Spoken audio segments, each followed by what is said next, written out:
Assalamualaikum warahmatullahi wabarakatuh. Selamat pagi semuanya. Bagaimana kabarnya hari ini? Alhamdulillah semuanya sehat ya. Oke, sebelum itu saya mau absen terlebih dahulu ya. Apakah ada yang tidak masuk hari ini? Oke, semuanya masuk ya. Alhamdulillah. Sebelum kita memulai pelajaran, kita berdoa terlebih dahulu. Silakan ketua kelas untuk memimpin berdoa. Baiklah, hari ini kita akan membahas mengenai kebenaran penurunan Al-Quran. Sebelum itu, saya akan menjelaskan mengenai tujuan dari pembelajaran ini. Yang pertama adalah, nantinya kalian akan bisa menghayati kebenaran dari penurunan Al-Quran. Kemudian juga menghayati dan juga memahami kebenaran penurunan dan juga penulisan Al-Quran ini secara bertahap.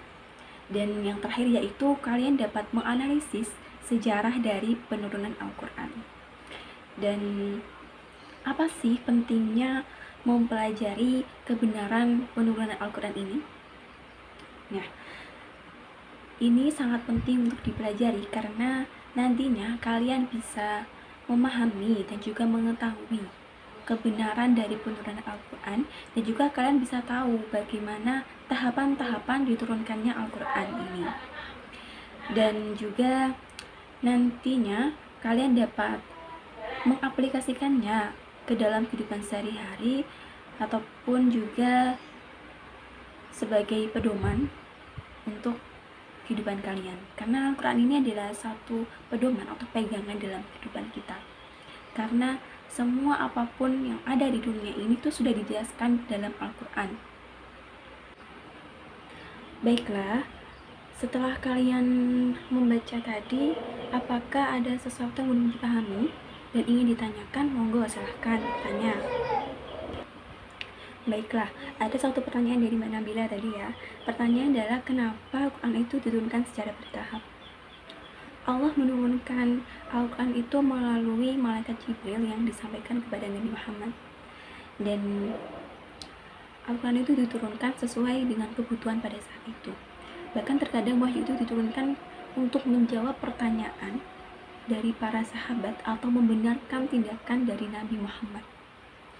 Dan kadang juga Al-Quran itu diturunkan untuk menjawab keraguan dari orang-orang kafir pada saat itu, yang dimana dia tidak mempercayai kebenaran dari Al-Quran atau firman-Nya Allah begitu.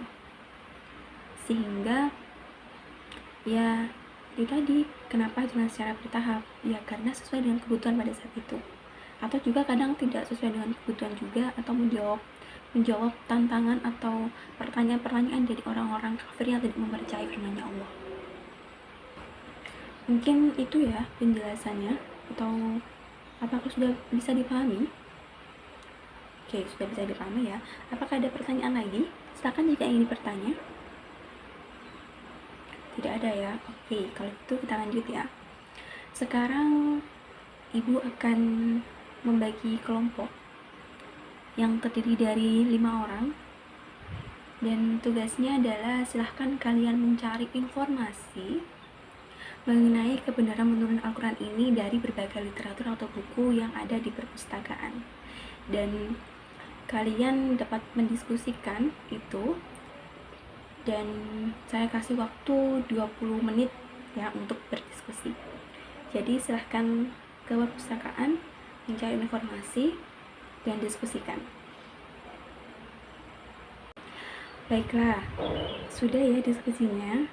Untuk berikutnya, silahkan kalian boleh bertukar informasi antar kelompok mengenai hasil dari apa yang kalian dapatkan.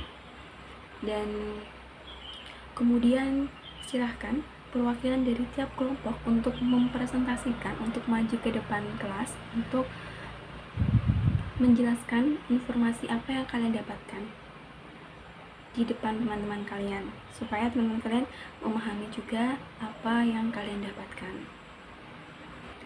Baiklah, dari penjelasan dari para masing-masing kelompok tadi bisa dapat kita ambil kesimpulan bahwa untuk tempo atau waktu dari penurunan Al-Quran ini tuh banyak sekali pendapatnya.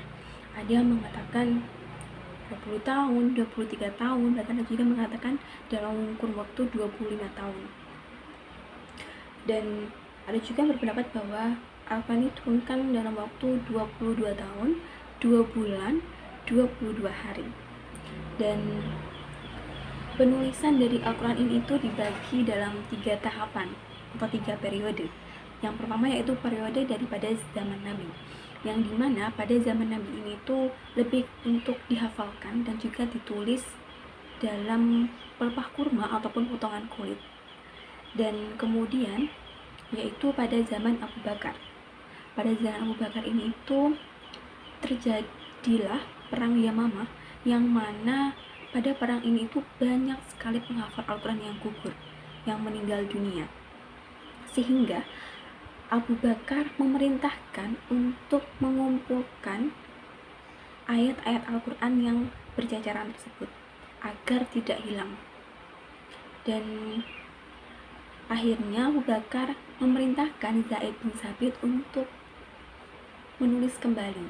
Namun sebelum itu, awalnya Abu Bakar menolak untuk menulis kembali mushaf-mushaf tersebut atau ayat-ayat Al-Quran tersebut. Dan akhirnya Umar bin Khattab terus-menerus mendesak Abu Bakar untuk menulis kembali ayat Al-Quran tersebut, dan pada akhirnya Abu Bakar mau. Dan kemudian periode yang terakhir yaitu pada zaman Utsman bin Affan, yang mana pada zaman Utsman bin Affan ini itu penulisan dan pengumpulan mushaf ataupun Al-Quran ini itu banyak sekali catatan-catatan yang berbeda dari para sahabat.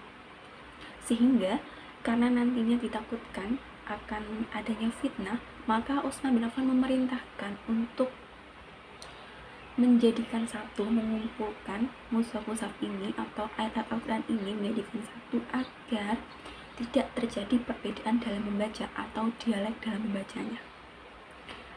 Mungkin itu kesimpulan dari materi ini, dan saya apresiasi sekali untuk kelompok yang sudah mempresentasikan hasil dari diskusinya, dan itu sangat bagus sekali dan jelas juga, mudah dipahami oleh teman-teman. Jadi saya akan memberikan nilai plus atau nilai tambahan untuk kelompok-kelompok yang berhasil memberikan penjelasan yang sangat mudah dipahami dan sangat jelas sekali. Baiklah, sebelum kita akhiri pembelajaran kali ini, saya akan kasih tugas untuk kalian semuanya. Silakan merangkum atau meresum materi yang kita bahas tadi secara individu ya, dan minggu depan silakan dikumpulkan. Dan sebelum kita akhiri, silakan berdoa terlebih dahulu. Baiklah, saya memohon maaf sebesar-besarnya apabila mungkin dalam menjelaskan ibu kurang baik ataupun ada tutur kata ibu yang kurang baik kepada kalian semuanya. Ibu mohon maaf. Semoga ilmu yang kita dapatkan hari ini dapat bermanfaat untuk kalian semuanya, dan sampai ketemu di pertemuan berikutnya. Saya akhiri. Wassalamualaikum warahmatullahi wabarakatuh.